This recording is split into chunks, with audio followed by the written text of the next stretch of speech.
Welcome into PressBox Live. I'm Stan the Fan Charles of PressBox and PressBoxOnline.com. With me tonight, Gary Stein. Gary, how are you, my friend? Hanging in there, Stanley, on a Thursday right. night, my friend. And this is a show we probably would rather not be doing, but joining us tonight is Rob Burnett, not because we're talking to my friend Rob Burnett, but this is a show of it'll be a few laughs, but it's mostly sadness. We are brought to you by the Costas Inn. It was one of Tony Siragusa's favorite places in Baltimore to go eat crabs, to go eat whatever he wanted to, and they loved him It was there. that crab soup. It was Yeah, crab soup he loved. I was hooked on that too. All right. So anyway, we'll read the sponsor read at the end. Rob Burnett's with us tonight. We're going to talk for about 25, 30 minutes about the late, great Tony Siragusa. And Rob, this is not just losing a teammate that you played with for 4 or 5 years, because you go way back with this guy to almost high school when you guys went to Pitt on a visit together. Same weekend. Okay.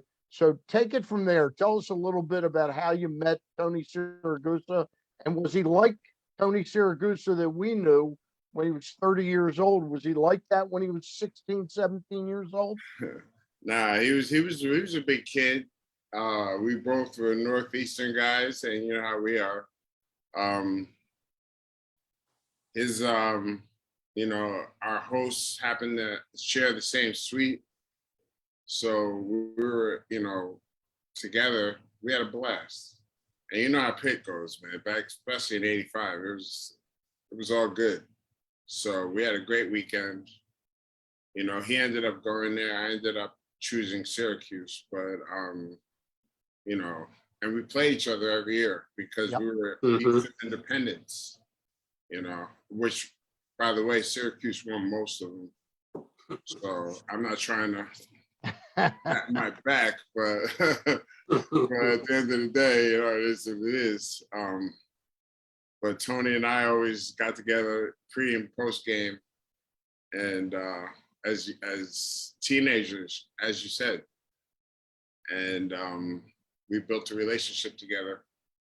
How about Rob as professionals? Once you were with the Cleveland Browns and you went to Indianapolis, did you guys stay somewhat friendly as possible? Well, I mean, as possible. Staying in that business, when you're going in there, especially initially, I expected myself, because of my career, to be a bit of a higher pick. Okay, I wasn't. So that just put me on a mission. Okay, and we all know the story about Tony. Being a free agent and drinking his signing bonus, putting his $1,000 out. I got a little bit more than that, but not, it wasn't too crazy. But I was on a mission to show these people that I belonged. Yeah. And my transition from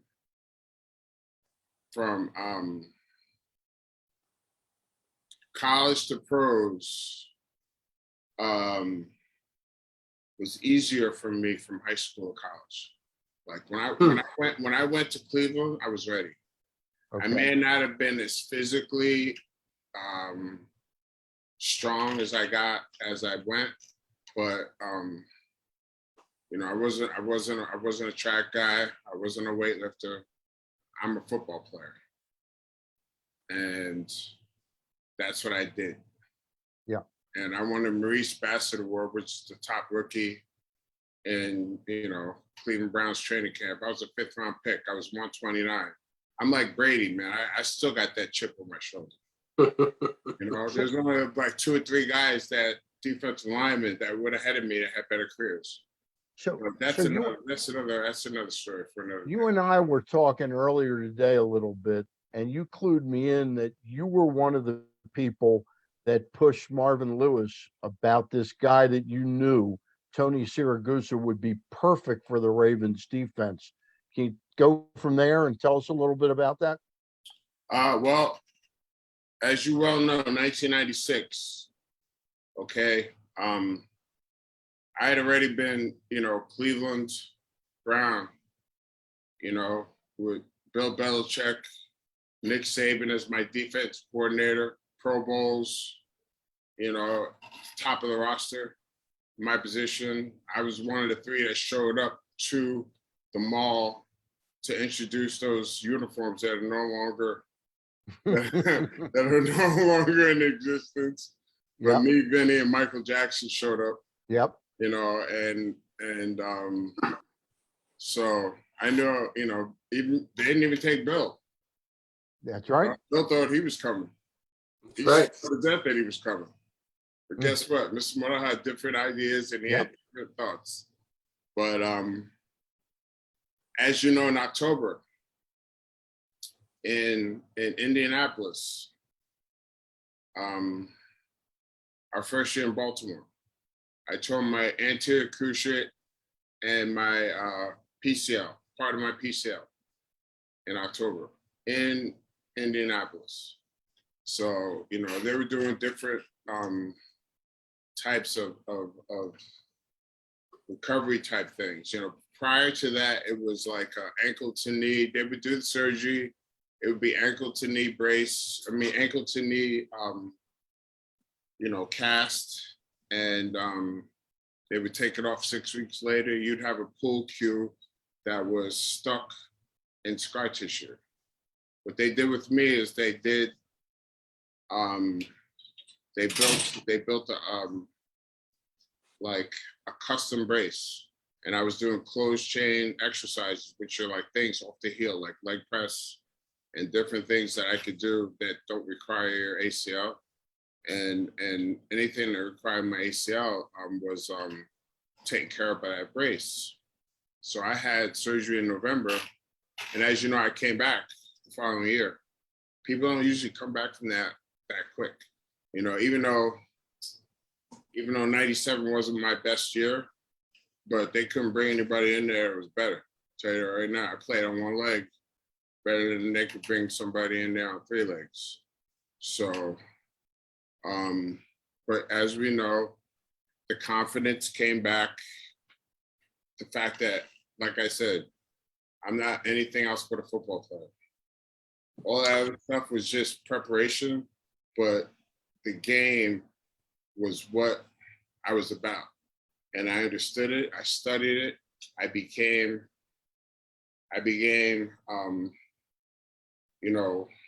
adept at it. So what I would do is I would go in the morning, every morning, and I would go see Bill Tessendorf, who you know. I saw Bill Tess last week, and I would do my PT. But afterwards, Marvin would come down, who was our new defensive coordinator, and he goes, "RB, we need a new defensive tackle." Not that I had anything to do with it. Yep. But I would watch tape with these guys in the afternoon instead of going home after my workout. I show up at 7:30, do my workout, eat a little lunch, hang out and shoot the SH for tests, and then go upstairs and see who they were looking at as far as the defensive tackle, because we needed someone. Yep. And there were a lot of talented guys. One guy stuck out who I knew, and it had nothing to do with anything personal. Mm-hmm. What I saw was 2 things you can't coach. Okay? 2 things that it's like I'm telling you, it's not a track team or a weightlifting team. I saw attitude and effort. This big guy stayed on his feet, and he ran sideline to sideline like his hair was on fire. And I had nothing to do with the decision. It was just my 2 cents, or maybe a cent and a half. Whatever Mr. Mordell did, because obviously it was his decision. But I was like, this guy cares. This guy wants to win. I could tell by the way he plays, and so eventually he was signed, as you know, the following year. And like I said, I had really nothing to do with it, but I would be up there 3 or 4 times a week after my PT with Marvin, with all those, those assistant coaches. And one of our main priorities was the defensive tackle.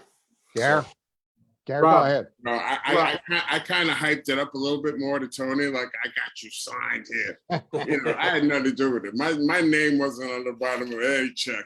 You know what I'm saying?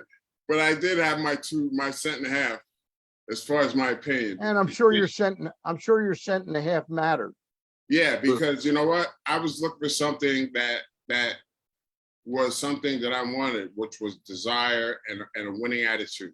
Mm-hmm. This big guy, big as he was, ran sideline to sideline, kept his feet, which is hard to do in that muck as far as being a defensive lineman, okay? And he just had that thing that I had, which was all I want to do is win. Yep. All I want to do. Yeah. So Rob, you know what? A paycheck ain't bad either, but I want to win. Yeah, that's true. Hey, Rob, when a fan watches a football game, they're going to watch the ball, because that's how you watch it on television. That's how you watch it in the stands. The ball's in the quarterback's hands, the ball's in the running back's hands, etc. They're not watching defensive line play, offensive line play, etc. Right? And I was looking up Tony's numbers. I was looking up his stats. He was never a Pro Bowler. He was never an All-Pro. In that 2000 season, the greatest defense ever, he didn't have a sack. Even the Rich Gannon play in the championship game, he didn't sack him because Gannon had gotten rid of the ball. So my thought to you from a defensive player's perspective, what did he do on the football field that allowed you to get 10 sacks, that allowed McCrary to get 10 sacks, that made it all possible? Listen, sacks are pass plays. Tony's off the field after second down. I moved inside with Sam. But I can give you a prime example, okay? And if you have access to this, you can watch it.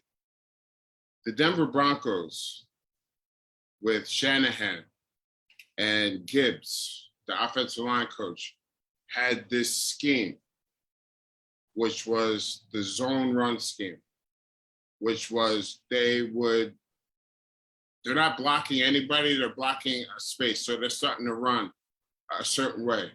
And as a defensive lineman, you have to keep your gap, your consistency. What they wanted to do, and as you guys, if you do your research, could see the running back du jour was getting 1,000 yards with Denver. Yeah, right. And what it was all about? Get that backside tackle on the ground. They would push it, okay? Get that backside tackle on the ground, have that running back run maybe to the hash, put his foot down, and there was a natural gap. 7 yards. I mean, these guys, you can't even name them anymore. They were getting 1,000 yards. Ron Dane didn't even want to be in the game when he was playing for the Giants against us. But I'm just talking, if you watch that Denver wild card game, yeah, and that was the emphasis. That backside tackle has to keep his feet, okay? Because if he doesn't, these guys are going to push it, and then that running back is going to plant his foot and get at least 6-7 yards. That was just by scheme. That was scheme. So Rob, let me ask you this. When I look at the Ravens defense, the 2000 defense, of the 11 starters on that defense, you were the only starter that came from Cleveland. In other words, everybody else was acquired after the team had gotten to Baltimore, starting with Ray Lewis in 96 and then on, 97, 98. Siragusa came in 97 with a whole bunch You did of your players. research. So my question Gary is, does research. What was that like for you to watch them build? Like, you made this big transition to Baltimore. Scary, Gary. It was scary because my first year there, I got hurt. I had never been hurt. Right. I had Exactly. 74 straight starts. I had never had that kind of injury. I had never missed a game. I was going to the Pro Bowl. I was in the top 5 at my position in the league at that time. Okay. So I was dealing with my own issues. Okay. I just felt, you know, blessed to just be there because I know all the guys that were my friends that weren't there, and including B Squared, who's the god of all coaches, and you know what I'm talking about. Sure, Belichick. And yeah. Nick had moved on, but Nick taught me a lot. Nick and I still have a great relationship. He was our D coordinator, but you know, we all know what Bill has become. We all know what Nick has become. But in Cleveland, we just didn't get it. And then when Ted came in, you know, it's kind of tough. I would never blame him, but it was kind of tough dealing with that sort of anarchy. You know, we were in a new stadium. Our uniform was about to change. We didn't even know who we were. Yeah. At that time, you know what I'm saying? It was a situation where it was like, which way is up? Like Richard Pryor, you know that movie? Yeah. We didn't know which way was up. Well, we knew that it was that we had something to do on the weekends. And the city of Baltimore loved football. Yeah. Yeah. So Rob, it was an obligation. Rob, you and Gary just talked really nicely about what Tony did on the football field. Was that obviously that was more important than what I'm going to ask you about, but did his sense of humor, the personality that was larger than life, did that work in the clubhouse where it just loosened everybody? He can get a little crass at times, though, you know. There's no question. And I've got stories, Stan, when we see each other, I'll tell you, that are not. I got the funniest one of all, but we can't talk about time players. You know, I've got a million stories. We can't get that deep. But yeah, we kept things loose because it is a tough business, man. It really is. High stress, physically, mentally. You know, we were funny. You know, we all have our own senses of humor. But yeah, we all know what Tony was as a human, you know, and we all appreciated him. You know, but yeah, when we get together, and we have lunch one day. Yeah. I'll tell you some stories I can't even tell Kathy and the kids. I understand that. I understand that. We talked about it. I can't even tell Kathy and the kids just because of the nature, you know. Okay. But this is not the appropriate time. And there wasn't a funnier storyteller than Tony when he told you a story. There was nobody. He was good. He was good. You know what? I love him to death. He's my brother. But he had a tendency to hyperbolize at times. Yeah. So, like I said, you'll get a reel from me. Yeah. We'll get a sandwich. I hear you. And you know, a club soda and hang out and talk. Tell me. Yeah, but it was all good. Pardon? Tell me what your relationship was like with him post-career. You guys both lived up in the Jersey area. We traveled together. Our families traveled together. He was my brother, man. So he was like a best friend. Absolutely, no question. Absolutely, no question. Gary, Rob. That's why you really haven't. You know, my phone started ringing. Yeah. This is the first real interview that I've given to anybody in the media outside of I lost my brother and I'm sick. Well, every media outlet in the country has called me. Yeah. And tried to, and I wasn't ready. Well, we're appreciative. I'm not ready. I'm not ready to like start telling goose stories. I'm still trying to heal. Yeah. You understand what I'm saying? Yep, sure. I understand. I'm still trying to heal. Rob, let me ask you, where were you when you found out the news? I was in my office. I had a freaking panic attack, bro. I had a panic attack. I had to sit down. And then on top of that,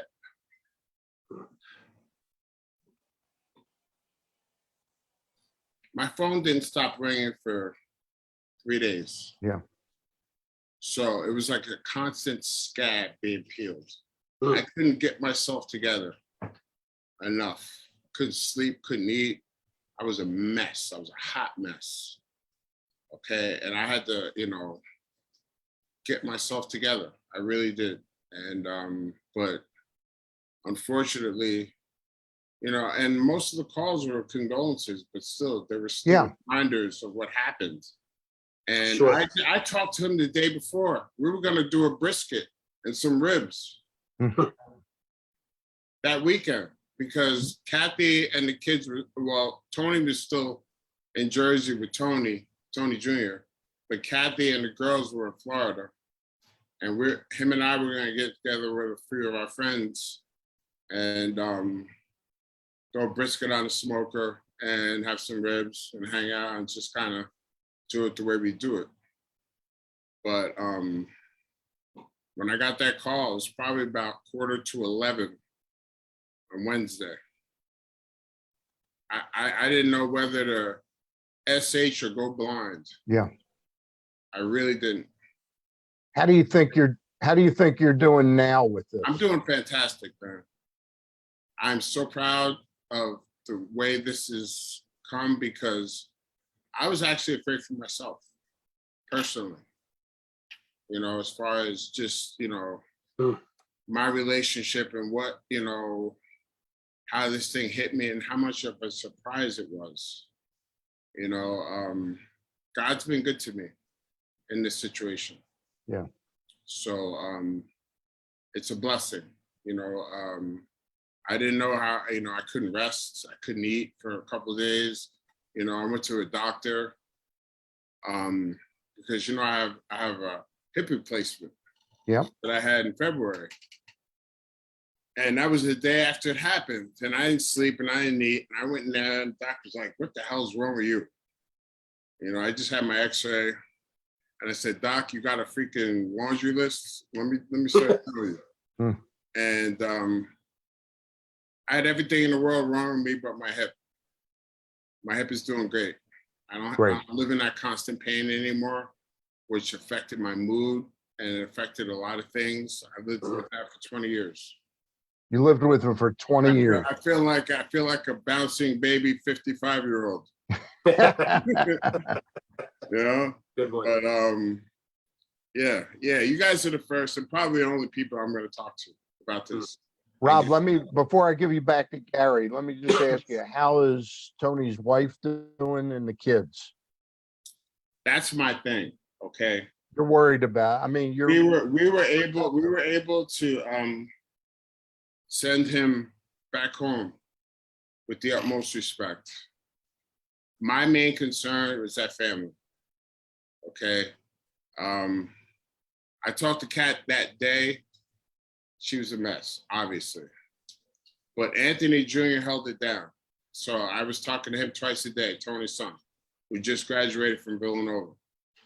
So he was my conduit to the family, plus, one other person who was not a family member, but his name is Joe. But I talked to Kat the other night. Her and I had a great conversation. We probably talked for an hour. She comforted me.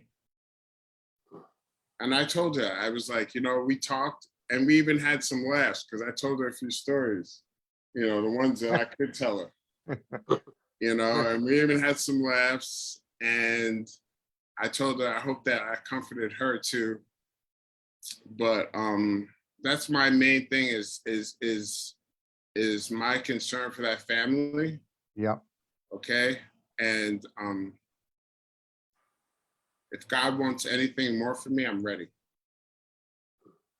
Gary, you got a couple all more he has for to us? do. All he has to do is ask. I'm ready. If God wants anything more from me, I am ready.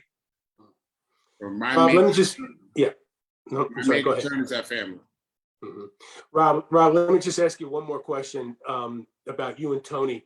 I just want to take you back to the Super Bowl 35 in Tampa. The pinnacle of anybody's career, obviously, is to win the Super Bowl. And there's a lot of famous clips from the Ravens sideline during that game, especially at the end of the game when it was clear that the Ravens were going to beat the Giants. Clear. There was a clip there was a First clip snap of you. was clear. Got it. There was a famous clip of you and Tony together on the We sidelines. did it. We did it. Two old dogs, right? We Two did old it. dogs. And you know what? I used to mess with a lot of these guys who are big cats now in the NFL. They were scouts that said we were too old. That's what I'm saying. That's what I'm saying. Me and Tony would mess with them. And like, we're too old, huh? We're too old, huh? You guys are going to get Super Bowl rings from old geezers. Good luck. You guys are going to be general managers and whatever else you are now, okay? Because we were too old and you're looking to replace us, you know? And you know, Tony would squeeze a lemon and something in a minute. He was quick to squeeze a lemon into a wound in a minute. And these guys were like, they would look down and it was apparent, you know, and the Giants did all this stuff against, you know, the Vikings the week before. 41-0. They had no idea of the SH storm that was coming. Right. They had no idea. They couldn't prepare for it. They had all the success against the Vikings. We were like, dude, right. Wait till you see what's coming. I heard that the Wait till play. you see what's coming. I heard the play where Lewis tracked down Tiki Barber on like the first or second play of the game. They had no idea what kind of speed we had. None. No idea. I mean, if it wasn't for, you know, and the NFL for some reason doesn't like that game, because if it wasn't for that kickoff return, that would be the only shutout. Yeah. Because we weren't playing. We were not playing. We came there to finish it and finish it the way we were doing it all year. Mm-hmm. All 11 of us that started the first preseason game started the Super Bowl. That's amazing. Brian Biller. Yeah. Because he took care of us. He took the leash off on Sunday instead of beating us to death like all these other coaches. He knew what he had and he knew what he had to do. Have you talked to Brian since the passing of Tony? I've talked to just about everybody, man. I mean, I know Benny Thompson mentioned that you two talked. You know. Yeah, I called Benny. You know, I had to give him some stuff. I haven't talked to Benny in a while. Yeah. I talked to a few people. You never guess who called me out of the blue. Who? Freaking Big Sam Adams. I was wondering. I figured 12 years. He wouldn't come to anything. You know, we used to call him Sybil because he had 5 personalities.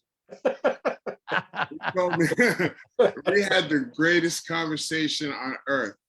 Wow. And he promised to be available now. And I was like, Sam, where have you been, man? You know, you were a super important part of this. Yeah. You know? And we have these get-togethers and these whatevers, and everybody's asking where the 95 is. Yeah. But we had a great conversation and everything is good. Good. And I'm about out of gas, fellas. All right. You guys need anything else? Nope. We're fine. You're good. Rob, I just want to tell you. I'm definitely going to finish We Own the City. Tell Josh I'm going to call him. All right. I will. All right. I just want to tell you, Gary and I are both very appreciative that you chose us to talk. No worries. Dude, I've been asked for this. And Stan, you know my personal interest in Press Box. So this is the first time I've ever talked about this. All right. I've told every other media outlet I lost my brother and I'm sick. But you guys are the first ones to hear some in-depth stuff about my relationship with the late great. Thank you. Tony Siragusa. Right. Rob Burnett, we thank you very much for joining us. Right? My pleasure. All right. Have a good night. All right. You too, Rob. All right. That was some powerful stuff there, talking to Rob Burnett. And now we go to talk about, as Rob gets ready to sign off, I got to do the spot. Tony, got to do it. You know what? Do it in honor of Tony, Sam. Tony's favorite spot in Baltimore was the Costas Inn, man. I mean, he was first discovered really at the barn. He did that show there for years, right? But he loved the Costas Inn. And I think he was just at the Costas Inn about a week before he passed. Tony and Nick, Nick and Pete loved Tony. He was welcome there. Loved the steamed crabs, the crab soup, whatever anybody likes to eat. The Costas Inn has got it, whether it's a steak, chicken, ribs, salads, soups. It's all there for you. Check out the website, costasin.com, and order yours to go if you want to. They do a great job now with curbside pickup. The Costas Inn, located 4100 North Point Boulevard. The phone number 410-477-1975. The Costas Inn supports Press Box, and we support them. Gary, it was an entertaining show tonight. Different, very different. But Rob, you can see he's really very emotional over the loss of, I guess, somebody I didn't know he was that friendly with until the last couple of days. Yeah, and Stan, what's interesting about it in general is, that relationship that they've had has been going on for over 35 years. Yeah, about 35 years. Yeah, but the football that we were talking about is about over 20 years old. Yep. So my point is, there's a whole generation of Ravens fans who really don't even know anything about that Super Bowl team, about Siragusa. Yep. And just to have Rob able to come on and relive some of that was really, really great. It's interesting. I don't pay that rapt attention to who's in the Ring of Honor, but I know Tony's not in the Ravens Ring of Honor. No, and Rob isn't either. I don't think Rob is either. No, it's a shame because well, that's going to grow. That Ring of Honor is going to grow, obviously, but I think adding Siragusa this year would be very nice for the family, the Siragusa family. Absolutely. Would give them some closure to the whole Baltimore thing and everything like that. Absolutely. I know the Ravens are pretty first rate when it comes to doing things the right way. And I think they ought to think about it. If not this year, then next year. They may have the plans all laid out this year. Yeah. Gary, next week, this was our Rob Burnett. We've got coming up, just blanking on who's on next week. I know on the 28th of July, I know we've got Mike Loxley on. Yeah, I'll tell you in a sec. I got it. Hold on. I have papers on top of papers. Next week, it's Kevin Rocklitz from the Ravens. And we're going to talk to him about, ostensibly, the purpose of having him on is to talk a little bit about their decision to go apparently back to a Spanish-speaking broadcast. You were the first one that brought it to my attention that there had been one before.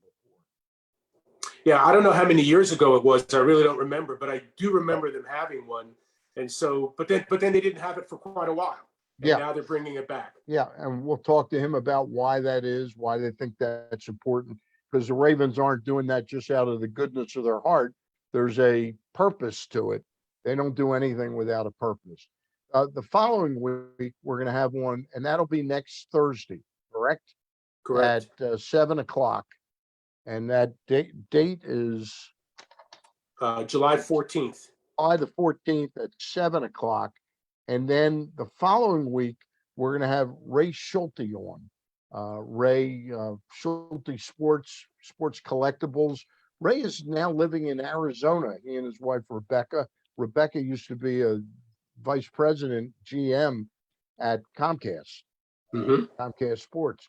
They're out there with their son, Ryan, out in Arizona. But Ray is sort of the director of the National Sports Collectibles get-together that takes place each year. It's mostly in Chicago. This year it's going to be held in Atlantic City. And we're going to talk to him about the National Sports Collectible event that's coming up in a couple weeks. The following week, the 28th at 6:00. Remember that, at 6:00, we're going to have the head coach of the Maryland Terrapins, Mike Loxley, on college football with us. Talk about the ever-changing landscape of college football. Unbelievable. How that's changing everything. It's absolutely amazing. And then I can tell you that on August the 11th, we had booked Frank Remish on my bad for 7 o'clock on the 11th. You then got together with me and said, Stan, Ravens are playing a night game that night, their home preseason game. You're the PA, you're the play-by-play guy in the press box. You tell people what's going on. So you weren't going to be able to do that. We changed that, and we're going to get together with Frank Remish, who is kind of the general manager of the Baltimore Arena, and talk to him about what this new arena, what it's going to be like for Baltimore come next February when it reopens. All right. Yeah. He'll be on with us at 2 o'clock. We're going to do him at 2 o'clock in the afternoon. Okay. Yeah. So a lot of good shows coming up. Right. They have a deal with the Oakview Group. That's basically Kevin Durant's company. Yeah. To refurbish the arena. Well, not even refurbish it. Basically knock it down and build it back up again. Just make it a whole new different environment. So we'll talk to him about what's going on over there. It should be interesting. It's going to be interesting because, nobody likes to have somebody say how ugly your child is. Frank is making a real good living, and he's made the best of the lemons that he's had. He's made the best batch of lemonade you could. He's made a fortune there for the city of Baltimore, putting on events. What is going to be different? It's not going to bring us an NBA or an NHL team. Right. It perhaps might bring us an early round of an NCAA basketball tournament, maybe within the first 5 years of the refurbishment. But we'll talk to him about what fixing up an ugly stepchild is going to be like. So, well, so let me just give you this before we go. Yeah, I have a little bit of a different take on the arena. I don't look at it as the ugly stepchild. I kind of look at it as your grandfather, right? Your grandfather, you love your grandfather. Yeah. You have a lot of great memories about time perhaps that you spent with your grandfather. But you know what? At the end of the day, you don't want to hang out with your grandfather. You want to hang out with your friends, right? You want something, you want to be in today, right? So that's kind of how I look at the arena. The arena's like it's an interesting way to look at it. I've always looked at it through the prism, Gary, of how it destroyed our chances of getting. I was a huge hockey fan back then. From 1962 on, I was a huge Clippers fan in the American Hockey League. Yeah, those were some good days. I was so excited that we were going to be one of the next 6 cities to get that, and then at the last minute, just like at the World Cup announcement where Baltimore didn't get it, we didn't get it, and Pittsburgh did, and Philadelphia did, and then you found out it was because of the building. That's true. That's true. And so it didn't allow the Bullets to really succeed financially in Baltimore as well. So they ended up moving in the early 70s. Yeah, I've always sort of I think they left after 76, I think. I think it was before that. They moved to the Capitol Center. Yeah. Remember, they were called the Capitol Bullets for a year. Yeah, they were the Capitol Bullets. Yeah. So anyway, we'll talk to Frank Remish about what that might mean for sports fans in Baltimore and for concert goers as well, because it's probably going to be an incredibly enhanced place to watch event. Absolutely. Sounds good. So there you have it. Thank you, Stanley. Many thanks, and we thank again Rob Burnett for sharing his thoughts of the late, great Tony Siragusa, who was his, as he calls him, his brother and best friend. We thank Rob Burnett. We thank him for sharing his thoughts. Very powerful and moving. That does it for tonight. I'll be back on with Ross Grimsley on Monday night. Thank you, everybody. See ya.